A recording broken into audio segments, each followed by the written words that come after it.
يا أيها الذين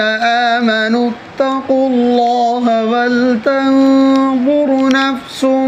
ما قدمت لغد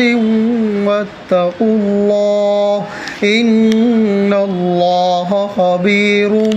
بما تعملون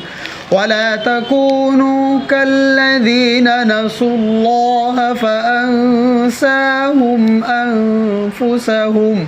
أولئك هم الفاسقون لا يستوي أصحاب النار وأصحاب الجنة أصحاب الجنة هم الفائزون لو أنزلنا